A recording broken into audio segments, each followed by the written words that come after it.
Hey guys, we're back for the last section of chapter 1. What we've been looking at in this first chapter is just really the foundations of government. We've looked at the definition of government, the definition of state, characteristics of states, the different forms of government with monarchies and oligarchies and democracies.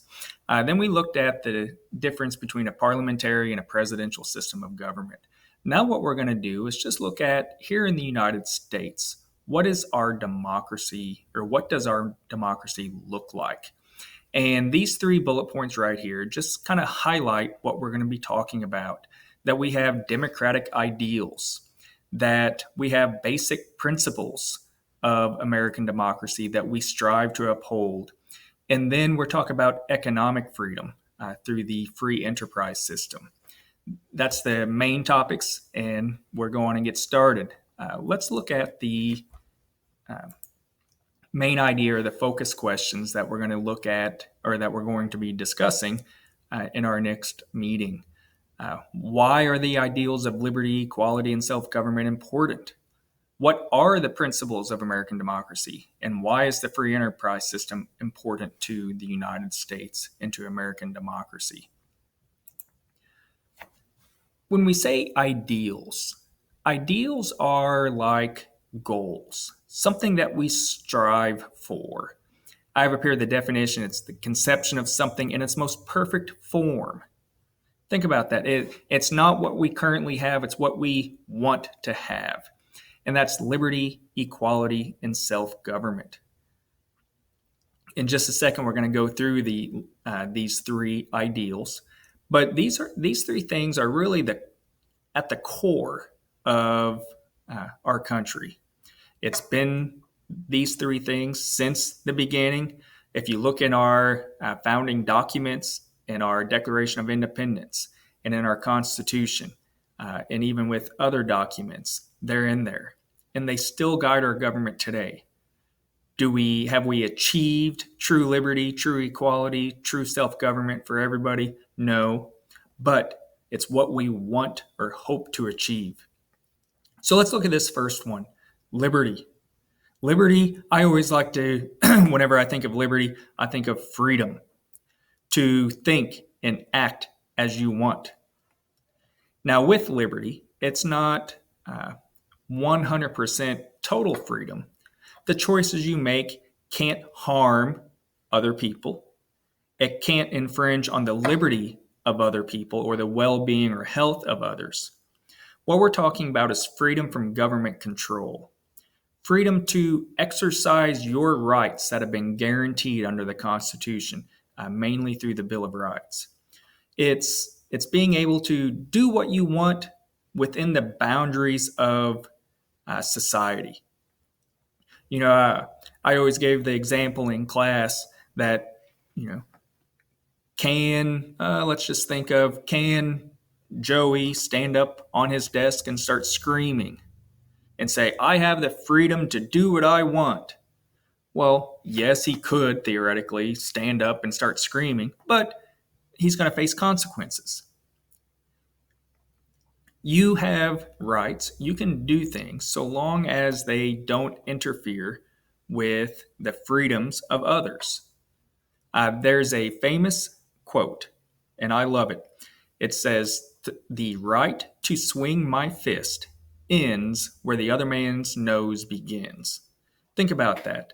The right to swing my fist ends where the other man's nose begins. So I have the right to do whatever I want, anything I want, up to the point that it infringes on someone else. That's what we think of, or that's what you should think of when you hear the word liberty. Equality. Equality is the belief that all people, every single person, possesses a fundamental worth.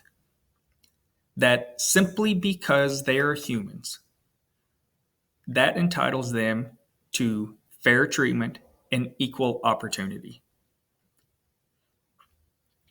Equality must be balanced with liberty.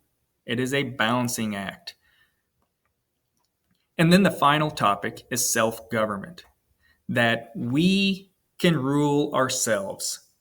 And when we rule ourselves, no one is above the law, that we do so as political equals.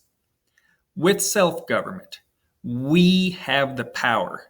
And it's kind of hard to think of it today, but we, the people of the United States, really do hold the power.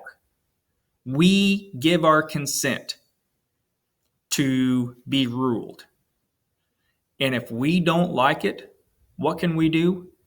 We can change it. We have a right to revolt against our government that has lost us or our consent. Now, when we say consent, someone's probably thinking right now, well, I never gave my consent to be ruled. It's we as a society give our consent. We're not looking at individuals specifically like me or you. We're looking at society in general has given its consent to be governed. And like I said, we can change it. We have an amendment process. Is it easy to change? No, but we have the power to change it. And then we have a fundamental right to revolt and rise up against our government that has failed to protect us.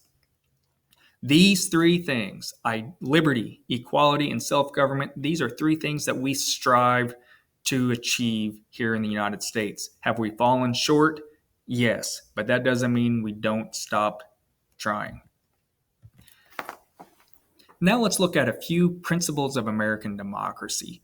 These are just guiding ideas, guiding points or principles that we try to follow whenever the government does anything.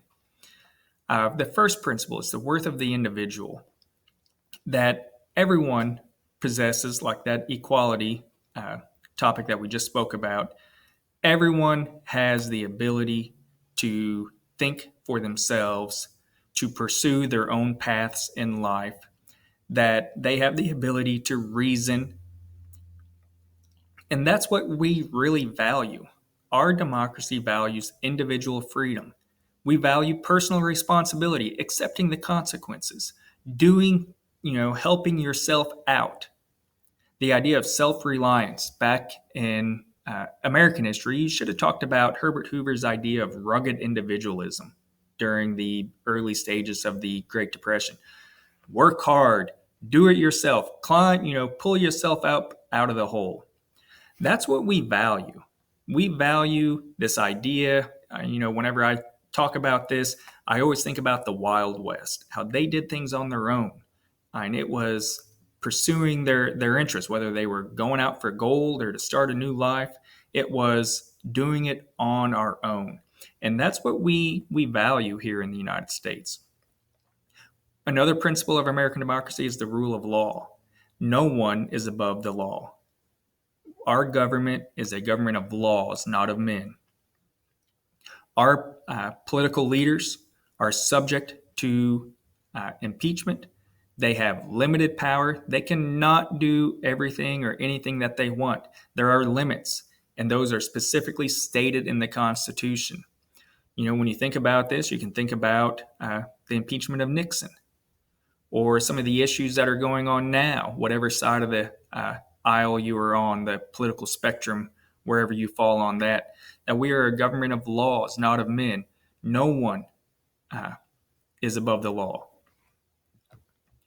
We also believe in the idea of majority rule and minority rights. This is pretty easy to understand. The majority makes the rules.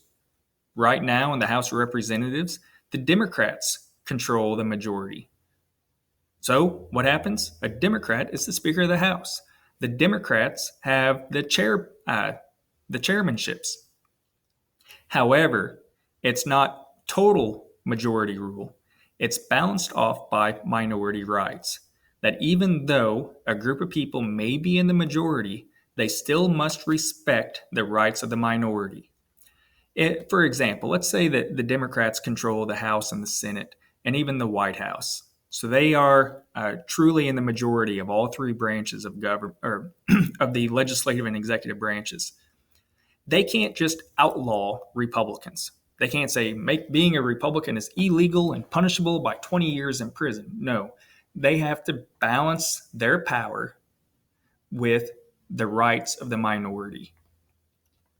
Another principle or another guiding principle of American democracy is compromise, that both sides can never get everything that they want. You have to give and take. And we see that all the time in politics, that the Republicans want one thing, the Democrats want another, and what happens in the end? They each get some things that they want. Does each side get everything that they want? No, but that's what has to happen to keep our country moving. And another guiding principle is citizen participation. You have to be informed of what's going on. You can, feel free to protest or protest the protesters, but it must be done peacefully, respectfully, with tolerance, not necessarily agreeing with opposing points of view, but acknowledging that people, because they have their own intelligence, they can make, they have fundamental moral worth. They are no better than you or no worse than you. That people have the right to protest.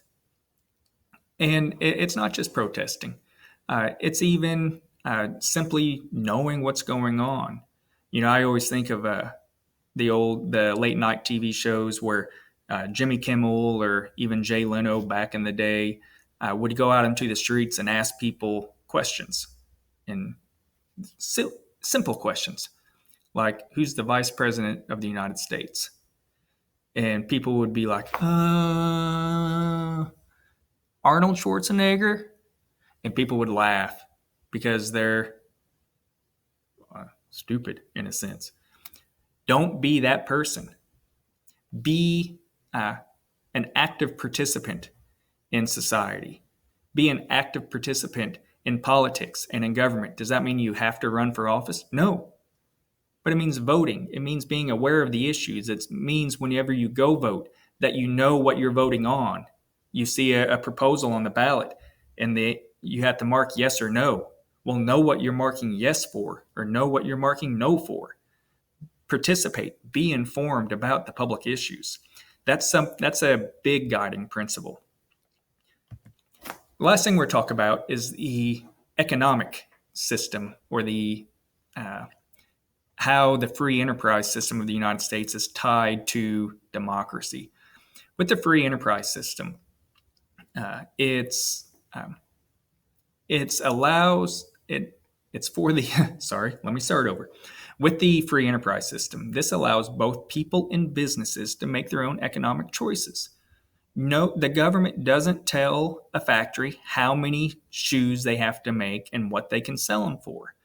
And whenever you go shoe shopping, there's a variety of choices. And you have the right and you have the privilege of picking whatever shoe you want from whatever company you want. That the government doesn't limit us. Now, we don't have a true free enterprise system or a true free market system. There are lots of instances where the government does get involved. The government gets involved with our health insurance. The government gets involved with all sorts of businesses by saying, you must pay your workers a minimum wage. You cannot work them more than 40 hours in a week without paying them overtime. You must wear a hard hat when you go into a dangerous area on a construction site. So there is plenty of government involvement in our economy. But compared to other nations and compared with what involvement is actually going on, it is a limited involvement. If you look at these other aspects about the free enterprise system, protects the rights of ownership to property. We have copyrights and patents that you have the right, if you invent something, to earn a profit from it and to keep other companies from ripping you off. And the free enterprise system is a way for people to build wealth, to keep the government checked in their powers. That, with our economy, if people within the economy and businesses within the economy are allowed to prosper and grow and they're able to make their own decisions, that's a big key to protecting our other freedoms. With the free market, open competition results in a better quality product at a lower price. Just think about it. If we're pick bicycles now instead of shoes. I'm tired of talking about shoes. If you want to open up a bicycle shop in downtown Bonne Terre and make custom bikes, and you want to sell them for $1,000 each, go ahead, do it. I hope you succeed, and I hope you make millions of dollars. Keep me in mind when you do. And if maybe I want to start up a custom bike shop right next door to you, I can. And maybe I sell them for $800. Now customers have a choice. Who do I go to?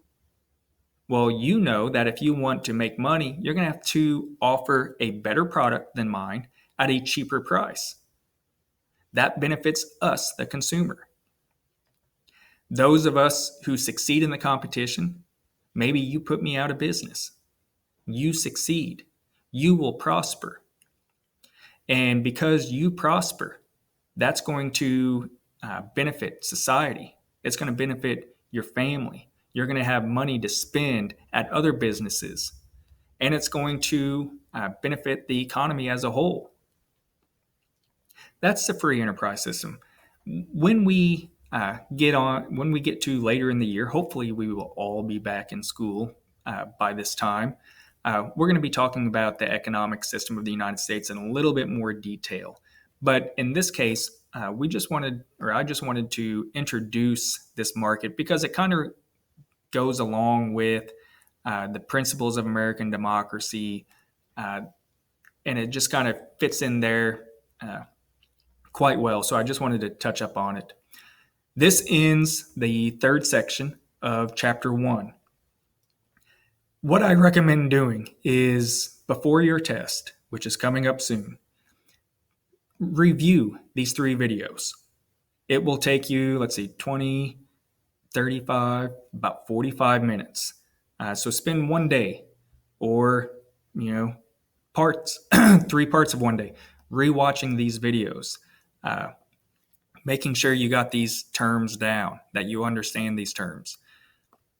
If you have any questions with Section 3 or any parts of the chapter, remember, just email me, and I will see you on Zoom soon.